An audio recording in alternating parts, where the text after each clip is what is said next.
تو آج جو یہ خبر سامنے موصول ہو رہی ہے کہ فتنہ ارتداد کا سلسلہ ہے، آج جو یہ خبر پھیلتی جا رہی ہے اور یہ خبر سوشل میڈیا پہ بالکل برق رفتاری کے ساتھ پھیل رہی ہے کہ گھر گھر میں ارتداد کا سلسلہ ہے، مسلمان بچیاں مرتد ہوتی چلی جا رہی ہے، مسلمان بچیوں سے ایمان کا خاتمہ ہو رہا ہے، مسلمان بچیاں اپنے ایمان کو بالکل کھوتی نظر آ رہی ہے۔ ایسے وقت میں اب ہر گھر کے فرد کو چاہیے، ہر ایک ذمہ دار کو چاہیے صحیح سے ذمہ داری نبھائے، ہر ایک انسان کو چاہیے جس طرح نبی اپنی قوم کی ذمہ داری صحیح سے نبھاتے تھے، اسی طریقے سے ہر ایک باپ کو چاہیے کہ نگراں صحیح سے بنے، جس طریقے سے حدیث میں فرمایا گیا الا کلکم راعٍ وکلکم مسئول عن رعیتہ، یاد رکھا جائے ہر ایک باپ سے پوچھا جائے گا، ان کے لڑکوں اور لڑکیوں کے تعلق سے پوچھا جائے گا،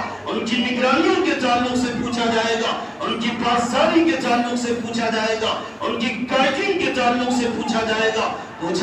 گا کہ تمہارے ماتحت تمہاری بیٹیاں تھی، قوم کی بیٹیاں تھی، اسلام کی بیٹیاں تھی، تم نے کس طریقے سے ان کی گائیڈنگ کی، تم نے لیڈرشپ کا فریضہ کس طریقے سے انجام دیا، اور تم نے ان کی دین کی طرف، ایمان کی طرف کس طریقے سے اور کیسے صحیح رہنمائی کی، یہ پوچھا جائے گا۔ اس لیے ضرورت اس بات کی ہے کہ ہر ایک ذمہ دار اپنی ذمہ داری کو صحیح سے ادا کرنے کی پوری کوشش کرے اور محاسبہ کرتا رہے اپنے بچوں کی، محاسبہ کرتا رہے اپنے بچیوں کی، محاسبہ کرتا رہے اپنے ماتحتوں کی، محاسبہ کرتا رہے اپنے رعیت کی، محاسبہ کرتا رہے اپنے تمام ماتحتوں کی، محاسبہ کرتا رہے، تب جا کے وہ اپنی ذمہ داریوں سے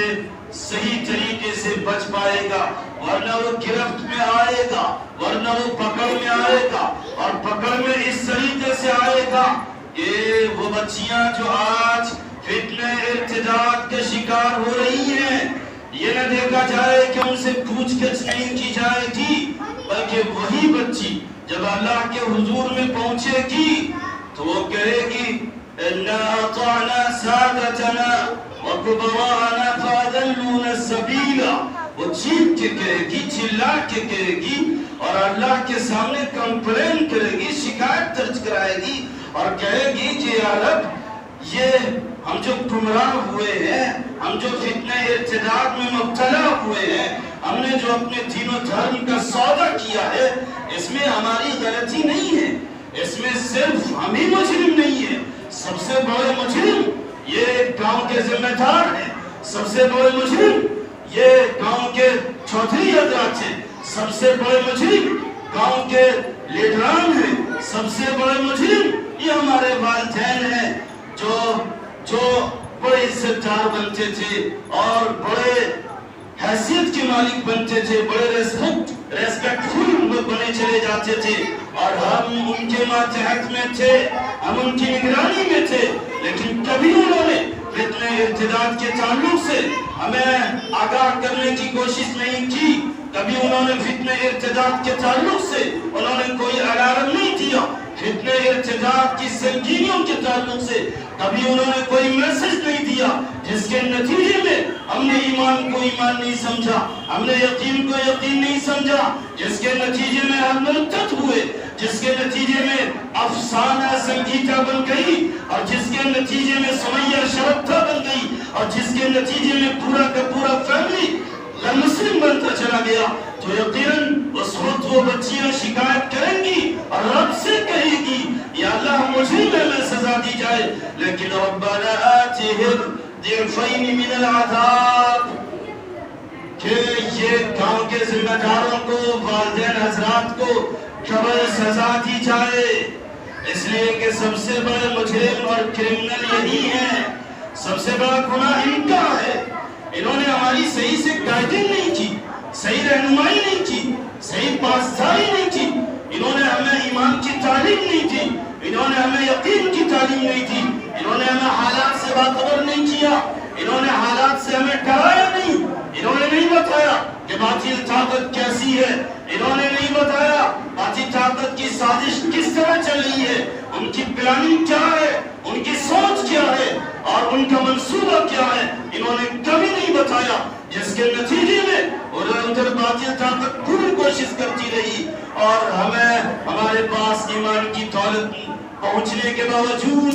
جب ایمان کی تعلیم نہیں پہنچی اور ایمانیات کے تعلق سے جب ہمیں کوئی میسج نہیں دیا گیا اور فتنہ ارتداد کی سنگینیوں کے تعلق سے جب کوئی پیغام نہیں دیا گیا تو پھر ہم دشمنوں کے نردے میں آ گئے، ان کی سازشوں میں آ گئے، ان کے فتنوں میں مبتلا ہو گئے، جس کے نتیجے میں ہم نے اپنا ایمان کھو دیا، جس کے نتیجے میں ہم مسلم سے غیر مسلم ہو گئے۔ اس لیے ربنا آتهم ضعفین من العذاب، انہیں ڈبل عذاب دیا جائے، انہیں توبایا جائے، اور وَلْعَنْهُمْ لَعْنًا كَبِيرًا۔ یہ دنیا میں بڑے ریسپیکٹفل بنا کرتے تھے، یہ دنیا میں بڑے عزتدار بنا کرتے تھے، اور یہ عزتدار بنتے تھے اور بڑے ریسپیکٹفل بنا کرتے تھے، جبکہ ہماری حالت یہ تھی کہ ہم ایمان سے ہاتھ دھو رہے تھے اور ہماری سچویشن اور کنڈیشن یہ تھی کہ ہم مسلم سے غیر مسلم بنتے چلے جا رہے تھے اور یہ عزت کا ڈھول پیٹ رہے تھے، یہ دنیا میں باعزت اور کامیاب بنتے چلے جا رہے تھے۔ اس لیے وَلْعَنْهُمْ لَعْنًا كَبِيرًا، آج انہیں بے عزت کر دیجئے گا، آج انہیں رسوا کر دیجئے گا، آج ان کے گردنوں میں لعنتی توپ ڈال دیجئے گا تاکہ سر اٹھا نہ پڑے، سر اٹھا نہ سکے جس طرح دنیا میں سر اٹھا کے زندگی جی رہے تھے۔ تو یقیناً ہر ایک ذمہ داروں کے ساتھ یہی رویہ اختیار کیا جائے گا۔ اس لیے ضرورت اس بات کی ہے فتنہ ارتداد کی سنگینی ہر جگہ بیان کیا جائے، فتنہ ارتداد کی گراوٹ ہر جگہ بیان کیا جائے۔ فتنہ ارتداد کی سنگینی یہ ہے کہ اگر کوئی اسلامی سلطنت میں اسلامی حکومت کے کوئی مرتد ہوتا تھا تو مباح الدم ہو جاتا تھا، مطلب یہ کہ اس کا قتل کرنا اب مستحب سمجھا جاتا تھا، اسے قتل کر دیا جاتا تھا۔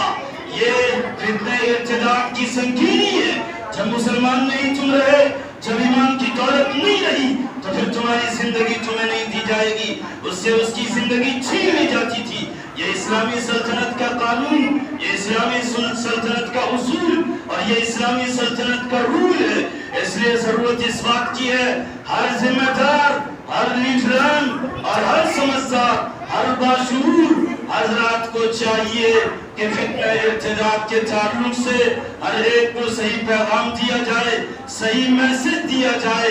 آج باطل طاقت پوری کوشش کر رہی ہے، باطل طاقت پوری محنت صرف کرتی چلی جا رہی ہے کہ اس طریقے سے مسلم بچیوں کو غیر مسلم بنا دیا جائے، مسلم گھرانوں کو غیر مسلم بنا دیا جائے، اور ان کی یہ طاقت، ان کی یہ پلاننگ، ان کی یہ سازش، اور صرف سازشی نہیں بلکہ انعام اور عبادت۔ یہ کہا جاتا ہے کہ جو ایک مسلم بچی کو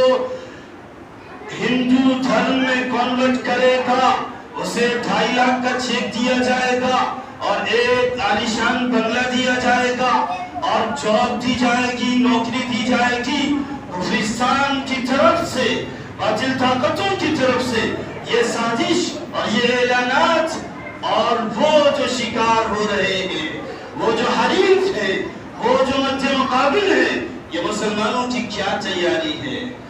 کافروں کی یہ تیاری، غیر مسلموں کی یہ تیاری اور باطل طاقتوں کی یہ تیاری کہ ہر وقت ہماری بچیوں کے ایمان کے خلاف، ان کے یقین کے خلاف، ان کے ذات و دھرم کے خلاف کہیں زہر افشانی کرتے تو کہیں وہ ایکشن میں آتے ہیں۔ اور وہ قوم جن کے خلاف یہ سازش چل رہی ہے، آخر وہ قوم کہاں سو رہی ہے؟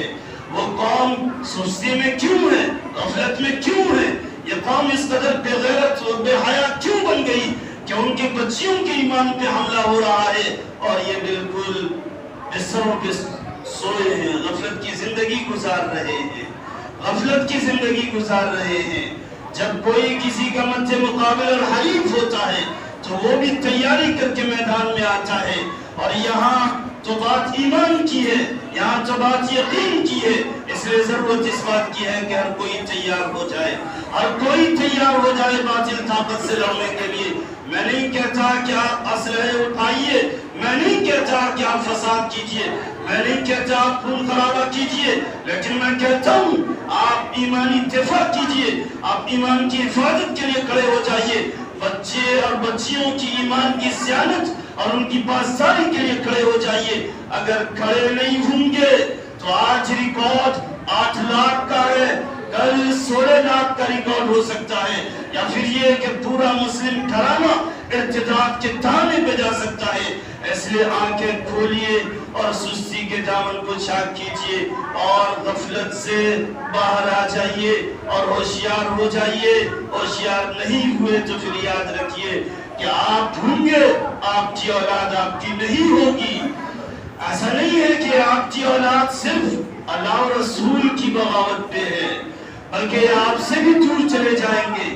آپ سے بھی دور اور آپ کی نظروں سے اوجھل ہو جائیں گے۔ یہ وہ اولاد جن پہ آپ نے روپے خرچ کیے ہوں گے، پیسے خرچ کیے ہوں گے، ان کے تمام ڈیمانڈ اور مطالبے پورے کیے ہوں گے، اگر آپ ان کے ایمان کی فکر نہیں کریں گے اور ارتداد سے بچانے کی کوشش نہیں کریں گے تو پھر یاد رکھیے جس طرح اللہ اور رسول سے دور جائیں گے یا آپ سے بھی دور ہو جائیں گے، آپ کے گھروں سے دور ہو جائیں گے، آپ کی نظروں سے اوجھل ہو جائیں گے۔ اس لیے کوشش